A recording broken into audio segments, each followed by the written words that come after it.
You're thinking about buying a home in Austin? Yes, now is the time. This is a super exciting video for me to do because I get asked all the time by different home buying clients what to look for in a home when they are shopping in the Austin market. So for this video, I'm going to get into the nitty-gritty of exactly what to look for when you are buying a home in Austin. Hello, I'm Daphne Quay, your boss lady realtor here in Austin, Texas. And if you are thinking about making a move, thinking about buying or selling a home in Austin, contact me. My contact information is in the description below. You can also set up a one-on-one Zoom call, follow the link in the description, and we can get connected. So with that out of the way, let's go. One of the first things that we always want to look at when looking for a home in Austin, of course, is going to be the age of a home. Different neighborhoods and different price ranges are going to have different age ranges of homes. There's parts of town where you can expect to see older homes, and then there's other parts of town where you can expect to see homes that were built within the last 10, 15 years. Depending on the neighborhood, the age of the home can actually be really important. Sometimes I talk to clients and they tell me they're like, I don't care how old the house is as long as it's remodeled.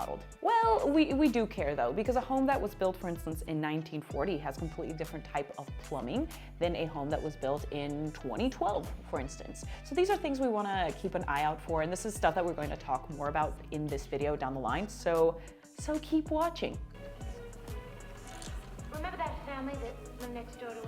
Number two, one of the other very important things that I look out for in all homes when we are looking at homes is the foundation. What do I mean by the foundation? Often on the east side of IH-35, which is one of our main highways, we tend to see expansive soils. So the soil there has a lot of clay in it and other types of soil. I'm not a soil expert, so just follow along the best you can and I'll explain the best I can. But basically what happens is that our soil tends to expand and contract depending on the weather, how much it rains, and how dry it is, etc. So for instance, let's say that we're looking at a home in Northeast Austin, just east of 35, and let's say that home was built in the 1960s. Since it is an older home by Austin standards, I will go through and I will look for signs of any foundation cracking or shifting. Of course, it's an older home and the concrete foundation has had some time to settle. A little bit of settling can be okay. That's not really anything to be super worried about, but what we're looking out for are really big cracks. So what we're looking for is basically cracks along door frames, window frames, doors that aren't closing correctly, and then maybe if those things aren't super obvious, I like to go around the exterior perimeter of the home and actually look at the foundation. I'm not an inspector, I'm not a contractor, but I have remodeled several homes and I have seen multiple inspections, both home inspections and foundation inspections, and I know what to look out for. So if there's anything that stands out as a potential issue, I always make sure to let clients know. Also, if you are just starting your home search and let's say you're going to open houses and taking a look at what might work for you, that's something to keep an eye out. Take a look at the foundation, look out for cracking, try to see if you can feel if there's any shifting in the flooring, on the interior of the home, etc. Those are some of the big signs that will say if there's a problem with the foundation. Number three, roof. Now, before I jump into this portion about the home's roof, please know I am not a roofing expert by any means. I've actually not had to replace a roof on any of my own homes. I have helped clients get a new roof on the home that they're purchasing in the past, but I'm definitely not a roofing expert. However, what we do want to look out for in a roof when we are buying a home, to see if you can tell just from the ground, don't go up in the roof because that's the inspector's job, but we want to see if we can tell more or less how worn the roof is. You can generally tell, I would say fairly easily, how much life a roof has in it by the color, regardless of what the color is, but how vibrant the color is. So if it's like a red roof, if it's kind of a worn out red, then that means it's probably older. So let's say it's a triangle roof, just for the sake of this example, and this is the edge of it. This is what you see from the ground. You can try to see how worn out the granules on the roof shingles are. And I know that sounds tedious, but it's actually pretty easy to see from the ground, assuming that it's a fairly normal roof. If it's had a bit of wear and tear, the shingles are gonna look worn out, and sometimes they even look like they're a bit more spaced out than a newer roof as well. Like I said, not a roofing expert, but this is what I've seen in the past, and usually when I point this kind of stuff out, it ends up coming up in an inspection. If a home has an older roof, you shouldn't necessarily let that be a deal breaker. A new roof can be negotiated. Roof repairs can also be negotiated. I just always think it's really important to be fully aware of what you're getting into, even before you do an inspection, just so you can have a full scope of what the situation could potentially be. Point number 4. As I think everybody who watches my channel knows, Texas gets really, really hot in the summer, and you absolutely cannot survive in the United States of Texas without an AC system. It's so damn hot. It can get up to about 110, 112 degrees in the summer. It doesn't happen every day, usually, but it can happen. So you have to have an AC in your home. And when going to look at a home, it's really important that we have an idea of how old the AC system is. There's a couple ways to tell how old an HVAC unit is in a home. The first way, and I think one of the easiest ways, is to go outside and look at the exterior unit. A lot of times you can tell just by looking at the unit how new or how old it is. If it's new, of course it's gonna be shinier, the color's gonna be brighter. And if it's old, it's probably gonna be more worn out, and it's probably going to have some rust on it, and sometimes it even makes some noise while you're looking at it. Just to be more specific, to help my clients out, I like to see if I can find the serial number on the AC unit. And I know this sounds really specific and kind of crazy, but a lot of the serial numbers on these AC units will actually tell you the year that they were manufactured, and that's usually the year that they were installed as well. In Texas, and I think this is probably true for most parts of the country as well, but usually an AC system can last 15-ish years. I've seen some that don't last that long. I've seen some that last 25 years. It really depends on the unit and how well you take care of it. However, in Texas, our AC, or we call them our HVAC units, they have 2 units. The exterior unit, which is the one I just talked about, and that's the one that's responsible for the cold air. And then the interior unit, that's the one that's responsible for the heating, is obviously inside the house. Sometimes it's in a closet and sometimes it's in the attic. And if that interior unit is easily accessible, sometimes they'll be in the garage, or like I mentioned, sometimes they're in a closet in the home. I like to find it and see what year that was manufactured as well. I feel like most of the time, not always, but most of the time when people replace their exterior AC unit, they'll typically replace the interior too. I've seen it where one is newer than the other, that happens also, but usually they'll be about the same age. So if one is brand new, just for good measure, if I have access to it, I'll try to check out the interior unit, see if I can find the serial number on there, and make sure that we know what age the AC unit is as well. Point number 6 to look at is the water heater. A lot like an HVAC system, a water heater can last anywhere from, I've heard, 10 to 15 years. Honestly, I've seen water heaters last about 15 years. I have seen others that have been way older, and then some that didn't make it past their 5th birthday and then they just gave out.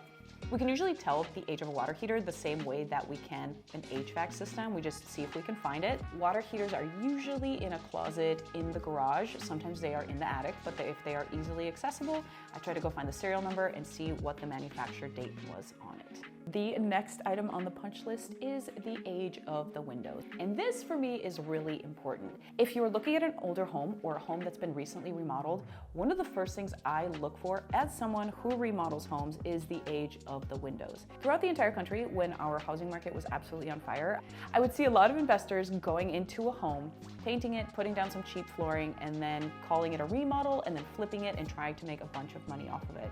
And as someone who pays a lot of attention to these details, it would really frustrate me, and it would also frustrate my buyers, because this was something that was really obvious to everybody. So if you were buying a remodeled home, one of the main things to look for is the age of the windows. If the person selling the home, whether it be an investor or a homeowner, has taken the time and made the investment to replace the windows, most of the time that means that they've paid attention to other details in the home.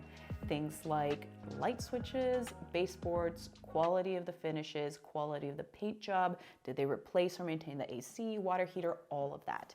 And like I mentioned earlier, Texas gets very, very hot, and sometimes it can get very cold. So if you have an AC that's working and you have newer windows, you're gonna have better insulation and of course lower utility bills and overall better energy efficiency. Our next point is wood rot. So fun. So wood rot, I think, is something that's very common everywhere. If you have any sort of weather, regardless of where you live, there's bound to be some level of wood rot, even in newer homes. I see homes sometimes that are maybe 3 or 4 years old because they've been around during really heavy rainstorms or just because of normal wear and tear. It's bound to happen. One of the most obvious places that we tend to see wood rot is on wood decking. A lot of times I'll have clients that get so excited that the home that we're looking at has this huge deck that's overlooking this green space, which is great, but we also want to make sure that that wood, of course, is in good condition. Replacing an entire wood deck, of course, can be very expensive. Also, a lot of people in Austin have dogs. Every now and then, I will see a home where the back door has a dog that has nibbled on the wooden door frame, and of course that exposes the wood to the elements and that causes quicker wood rot. All of these things are repairable and all of these things are negotiable, but these are things that we want to keep an eye out for. So like I said before, we have a full idea of what we're getting into. Next point on our list is water damage. Sometimes interior water damage can be really obvious. obvious. You walk into a living room and you see this big brown spot in the ceiling and you can tell that there's clearly been a leak. However, sometimes it's less obvious. So when we look at a home, I like to go into the closets, turn on the lights, and see if it looks like there has been any sort of leaking, if there's little brown spots anywhere, or if there's anything that we may have missed. I also like to look in the garage, and of course we like to look in the bathrooms, just to make sure we're not missing anything. And I have a final bullet point for you guys. This is definitely a bonus, and this is pretty specific.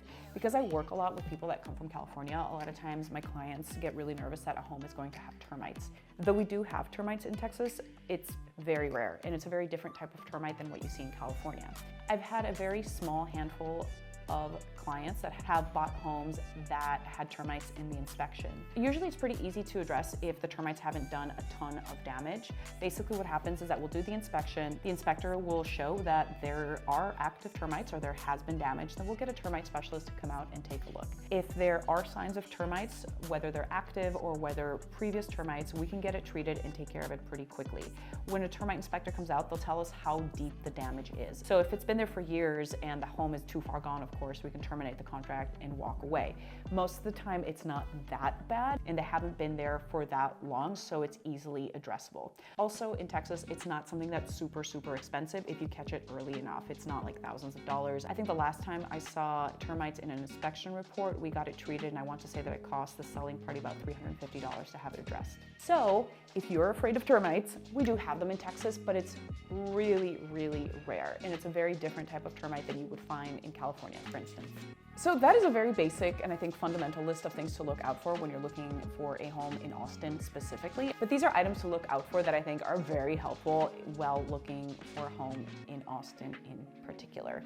If there's anything that you still have questions about, or maybe you're thinking about starting the home buying process, leave a comment at the bottom. I'm more than happy to answer your questions.